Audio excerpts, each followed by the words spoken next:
Hi friends, welcome to Pushpa's life. இன்றைக்கி இந்த வீடியோவில் எதை பற்றி பார்க்க போகிறோம் அப்படின்னா, சண்டே ஒரு பாசிட்டிவான என்னோடய டெய்லி ரொட்டீன் vlog தாங்க. லீவே இல்லாத என்னோடய சண்டே காலையிலிருந்து ஒரு 4:20 9 PM வரைக்கும் நான் செஞ்சுருந்த என்னோடய டெய்லி ரொட்டீன்ஸ் தாங்க உங்கள் கூட ஷேர் பண்ணிக்கிறேன். கண்டிப்பாக இந்த பதிவு உங்களுக்கு ஒரு பாசிட்டிவ் வைப்ஸை கொடுக்கும். வாங்க வீடியோக்குள்ளே போயிடலாம். இன்றைக்கி 4:20 அப்படிங்கும்போதே எழுந்திரிச்சு என்னோடய பூஜை வேலைகளை ஸ்டார்ட் பண்ணிட்டேங்க. இன்றைக்கி 4:20 தான் எழுந்திரிச்சேன் அப்படிங்கிறதுனால எக்ஸசைசஸ் எல்லாம் எதுவும் செய்யலை. அதனால் டைரெக்டாக ஃப்ரெஷ்அப் ஆகிட்டு பூஜை வேலைகளை ஸ்டார்ட் பண்ணிடலாம் அப்படின்னு சொல்லிட்டு தான் பூவெல்லாம் பறிச்சிட்ருக்குறேங்க.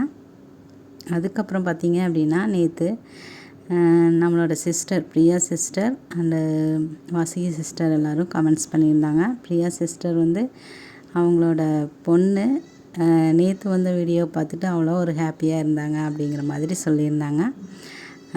பேர் ஹர்ஷினி அப்படின்னு நினைக்கிறேன் அப்படின்னு சொல்லியிருந்தாங்க. ஹாய் ஹர்ஷினி, எப்படி இருக்கம்மா? நல்லா படிங்க தங்கம். நீங்கள் வாழ்க்கையில் இன்னும் நல்ல உயரத்துக்கு வரணும் அப்படின்னு நான் மனமார கடவுள்கிட்ட வேண்டிக்கிறேன். அப்புறம் அந்த சிஸ்டரும் தேங்க்யூ சொல்லியிருந்தாங்க. நானும் உங்களுக்கு ரொம்ப நன்றியை தெரிவிச்சுக்கிறேன் சிஸ்டர். இந்த காலத்தில் குழந்தைங்க ஒரு மதிப்போடு வளர்கிறதுக்கு காரணம் கண்டிப்பாக நம்மளாக தான் இருக்க முடியும். அந்த பெருமை உங்களுக்கும் சேரும் அப்படின்னு உங்களை நான் வாழ்த்திக்கிறேன்.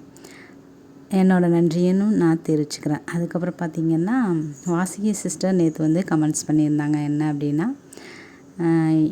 இன்றைக்கி வந்து வள்ளலாரோட பிறந்தநாள், அதனால் சாயந்தரம் ஒரு 6 மணிக்கும் போது தீபம் ஏற்று வழிபாடு பண்ணுங்கள். உங்களோட குடும்பத்தினர் எல்லாத்துக்குமே வள்ளலாரோட அருள் கிடைக்கும் அப்படின்னு சொல்லியிருந்தாங்க. அவங்களுக்குமே இந்த நேரத்தில் நான் நன்றியை தெரிவிச்சுக்கிறேங்க. அப்புறம் நம்மளோட ஃபேமிலியில் நேற்று நிறைய பேர்த்து காணோம், 2 பேர் மட்டும்தான் கமெண்ட்ஸ் பண்ணியிருந்தாங்க. சரி, பரவாயில்ல, எல்லாத்துக்குமே ஒரு மிகப்பெரிய ஒரு ஹாய் சொல்லிக்கிறேங்க. இன்றைக்கி பார்த்தீங்க அப்படின்னா, அவ்வளோ ஒரு மனநிறைவான ஒரு வழிபாடு அப்படின்னு தான் சொல்ல முடியும். காலையில் பார்த்தீங்க அப்படின்னா செஞ்சு முடிச்சிட்டேன். அதுக்கப்புறம் நம்ம வாசுகி சிஸ்டர் சொன்னதுக்கப்புறம் சாயந்தரம் வழிபாடு செஞ்சுருவோமா அப்படிங்கிற மாதிரி ஒரு எண்ணம் இருந்துகிட்டே இருந்தது. என்ன அப்படின்னா, காலையில் அப்படிங்கும்போது நம்ம குட்டீஸ் எல்லாம் எந்திரிச்சிருக்க மாட்டாங்க. அதனால் கொஞ்சம் அமைதியாக நம்மளோட வேலைகளை நம்ம ஒரு டிஸ்டர்பன்ஸ் இல்லாமல் செய்யலாம், பூஜைகளாக இருந்தாலும் சரி. அதுக்கப்புறம் பார்த்திங்கன்னா, பூஜையை முடிச்சுட்டு மனமார எல்லாருமே, நீங்கள் எல்லோரும் சரி, இந்த உலகத்தில் இருக்கிற எல்லாத்துக்குமே மகிழ்ச்சியும் ஆரோக்கியமும் கிடைக்கணும் அப்படின்னு சொல்லி மனமார வேண்டிக்கிட்டு தியானம் மட்டும்தாங்க இன்றைக்கி செஞ்சேன். எக்ஸசைஸ் எதுவும் செய்யலை. அதுக்கப்புறம் என்னோடய ரொட்டீன் வேலையை பார்க்குறதுக்கு ஸ்டார்ட் பண்ணிட்டேன். இன்றைக்கி பார்த்திங்கன்னா அவ்வளோ ஒரு மன நிறைவாக இருந்துச்சுங்க. நான் இப்படி தாங்க சண்டே நாளும் நான்வெஜ் எடுக்கிறதா இருந்தாலும் சரி, காலையில் எழுந்தோடனே என்னோடய பூஜை வேலைகளெல்லாம் முடிச்சிடுவேன். அதுக்கப்புறம் எதுவாக இருந்தாலும் சமைச்சு முடிச்சுட்டு காலையிலையும் மதியம் சாப்பிட்ற மாதிரி இப்போல்லாம் அப்படி தான் ஃபாலோ பண்ணிக்கிறோம். முதல்ல பார்த்திங்க அப்படின்னா அது அடுத்த நாள் வரைக்கும் கூட இருக்கும். ஆனால் இப்போ தான் இந்த பழக்கத்தை கொண்டு வந்திருக்கிறோம். என்ன அப்படின்னா, காலையிலையும் மதியம் சாப்பிட்டு அதுக்கப்புறம் எல்லாமே வீடும் சரி எல்லாமே க்ளீன் பண்ணி விட்டுறது. அடுத்த நாள் நம்ம மறுபடியும் பூஜையை ஸ்டார்ட் பண்ணுற மாதிரி இருக்கும். அந்த மாதிரி இன்றைக்கி பார்த்திங்கன்னா, எங்கள் வீட்டுக்காரோட சமையல் தான் காளான் பிரியாணி செஞ்சிட்ருக்குறாங்க. இது பார்த்திங்க அப்படின்னா, அந்த இந்தியன் கிச்சன் படம் பார்த்துருக்குறீங்களா என்னன்னு சொல்லுங்கள். அதில் சொல்கிற மாதிரி தான் சமையல் செஞ்சு முடித்ததுக்கப்புறம் ஏகப்பட்ட வேலை நம்மளுக்கு வச்சுருப்பாங்க. அந்த மாதிரி தான் இருந்தது. இருந்தாலும் நம்மளே செஞ்சு நம்மளே சாப்பிட்றதுக்கு, அவங்க செஞ்சு கொடுத்து சாப்பிட்றது இன்னும் எனக்கு கொஞ்சம் சந்தோஷமாக இருக்கும். அதனால் அவங்க எப்போவுமே சண்டே சமையல் அவங்களாக தான் இருக்கும். இன்றைக்கும் அவர் தான் செஞ்சுருந்தார். அதுக்கப்புறம் பார்த்திங்கன்னா, நம்மளோட பிரியா சிஸ்டர் சொன்னதையுமே நான் மறந்துட்டேன். செப்பல் போட்டு வாசல்லாம் தெளிக்க வேண்டாம்னு சொல்லியிருந்தாங்க. அதை நான் மறந்துட்டேன். அதுக்கப்புறம் கோலம் போடும்போது தான் ஞாபகம் வந்துச்சு. புள்ளியெல்லாம் வச்சதுக்கப்புறம் தான் அந்த ஞாபகம் வந்ததுனால அதுக்கப்புறம் தாங்க செப்பலை கழட்டி விட்டுட்டு கோலமெல்லாம் போட ஆரம்பித்தேன். புரட்டாசி மாதம் அப்படிங்கிறதுனால இன்றைக்கி வந்து காளான் பிரியாணி தாங்க செஞ்சுருந்தோம். நாங்கள் ஒரு 2-3 வருஷமாக தான், இது 4வது வருஷம்னு நினைக்கிறேன், கடைபிடிச்சிட்ருக்குறோம். அதுக்கப்புறம் பார்த்திங்கன்னா, வள்ளலார் பிறந்தநாள் அப்படிங்கிறதுனால இன்றைக்கி தீபம் ஏற்று வழிபட சொல்லி நம்ம சிஸ்டர் சொன்னதுனால ஒரு 5 மணியிலிருந்து மறுபடியும் வேலைகளை ஸ்டார்ட் பண்ணிட்டேங்க. மறுபடியும் எல்லாம் கூட்டி விட்டுட்டு அதுக்கப்புறம் கோலமெல்லாம் போட்டு விட்டுட்டு வாசல்லாம் தெளித்து கோலம் போட்டு தீபமும் ஏற்றிட்டேன். அப்புறம் இன்றைக்கி கொஞ்சம் முல்லைப்பூ வந்திருந்தது, வாங்கியிருந்தேன். அதை தான் சரி எல்லா பக்கம் வச்சிடலான்னு கொஞ்சம் தான் கட்ட முடிஞ்சது. அதை நான் கொஞ்சம் வச்சுட்டு நானும் பாப்பாவும் அதுக்கப்புறம் சாமிக்கும் போட்டு விட்டேன். இன்றைக்கி பார்த்திங்கன்னா அவ்வளோ ஒரு எப்படி சொல்கிறது, மங்களகரமானு சொல்கிறதா, அவ்வளோ ஒரு பாசிட்டிவான ஒரு வைப்ஸாக இருந்ததுங்க. சாயந்தரம் சாமி கும்பிட்றது அவ்வளோ ஒரு நல்லா இருந்தது. எங்கள் மேடம் வந்து பார்த்திங்களா, இது காலையிலேயே இருந்துச்சு அப்படின்னா நம்ம எந்த ஒரு டிஸ்டர்பன்ஸும் இல்லாமல் செய்ய முடியும். இங்கே பார்த்தீங்க அப்படின்னா மேடம் நான் போடுறோமா பூன்னு சொல்லி வாங்கி உருளியில் போட்டுட்ருக்குறாங்க. கரெக்டாக தீபம் 6 மணி அப்படிங்கும்போது ஏற்றிட்டேங்க. அவ்வளோ ஒரு மனநிறைவாக இருந்தது. நான் பார்த்தீங்க அப்படின்னா ஒரு டைம் சொன்னால் அந்த டைமுக்கு மேலே தான் ஒரு அரை மணி நேரம் 10 நிமிஷம் அந்த மாதிரி செஞ்சிட்ருப்பேன். ஆனால் இன்றைக்கி பார்த்தீங்கன்னா கரெக்டாக 6 மணிங்கும்போது தீபம் ஏற்றிட்டேன். எனக்கு ஒரு அவ்வளோ ஒரு ஹாப்பியாக இருந்தது. நம்மளாலையும் சாயந்தரமெல்லாம் தீபம் ஏற்ற முடியும். நான் ஃபாலோ பண்ணிகிட்டு இருந்தேன் முதல்ல வெள்ளிக்கிழமை இந்த மாதிரி செவ்வாய்க்கிழமை அப்படி, அதெல்லாம் தொடர்ந்து ஃபாலோ பண்ண முடியாததுனால இப்போ பார்த்தீங்க அப்படின்னா காலையில் சாமி கும்பிட்றதோட விட்டுறேங்க.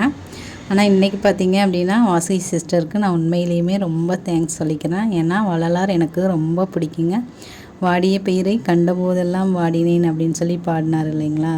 அதாவது நம்மளுக்கும் அப்படி தான், நம்ம செடி வளர்த்தும் போது நம்ம செடி ஒரு வேளை வாடிச்சுனாவோ காஞ்சி போயிடுச்சுனாவோ நம்மளுக்கே மனசுக்கு அவ்வளோ ஒரு கஷ்டமாக இருக்கும். அந்த மாதிரி அவ்வளோ ஒரு எல்லா உயிர்களையுமே ஒரே மாதிரி மதிக்கக்கூடிய வள்ளலாரோட பிறந்தநாள் அன்னைக்கு இன்றைக்கி நான் தீபம் ஏற்றி வழிபட்டது அப்படிங்கிறது ரொம்ப ஒரு சந்தோஷமாக இருந்தது. ஃபஸ்ட்டு நான் நினைக்கும் போது பார்த்தீங்க அப்படின்னா நம்மளால் செய்ய முடியுமா அப்படின்னு சொல்லி ஒரே யோசனையாக இருந்தது. அதுக்கப்புறம் பார்த்தீங்க அப்படின்னா எனக்கே ஒரு ஆச்சரியமாக இருந்தது.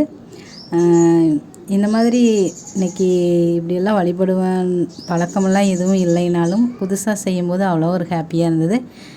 நீங்களும் இந்த மாதிரி எது ஃபாலோ பண்ணுவீங்க அப்படிங்கிற முடிஞ்சதை சொல்லுங்கள். நானும் முடிஞ்சதை ட்ரை பண்ணி பார்க்குறேன். எனக்கு ரொம்ப பிடிச்சிருந்தது. அப்புறம் நேற்று புஷ்பவதி சிஸ்டர் அபிராமி அந்தாதி பாருங்கன்னு சொல்லி ஒரு தடவை சொல்லியிருந்தாங்க. அந்த பாடல்களும் கேட்டுட்டு இருந்தேன். நேற்று கேட்டுகிட்டே வேலை செஞ்சிட்ருந்தேன். அவ்வளோ ஒரு ஹாப்பியாக இருந்தது.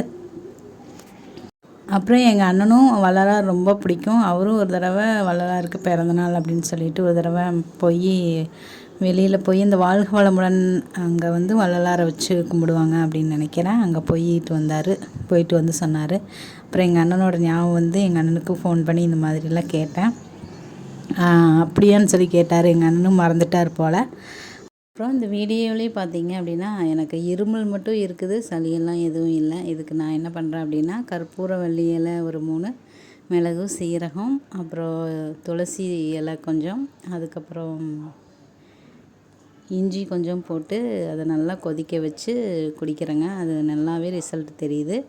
நீங்களும் அந்த மாதிரி ட்ரை பண்ணி பாருங்கள். முடிஞ்ச ஒரு வீடியோவில் ஷேர் பண்ணுறேன். அதுக்கப்புறம் பார்த்திங்கன்னா இது அந்தி மல்லிப்பூ, அந்தியில் மட்டும் பூக்கிற அந்த பூ அவ்வளோ ஒரு அழகாக இருந்தது. அப்புறம் இந்த பக்கமும் தீபமெல்லாம் ஏற்றி அப்படியே காட்டியிருக்கிறேன் பாருங்களேன்.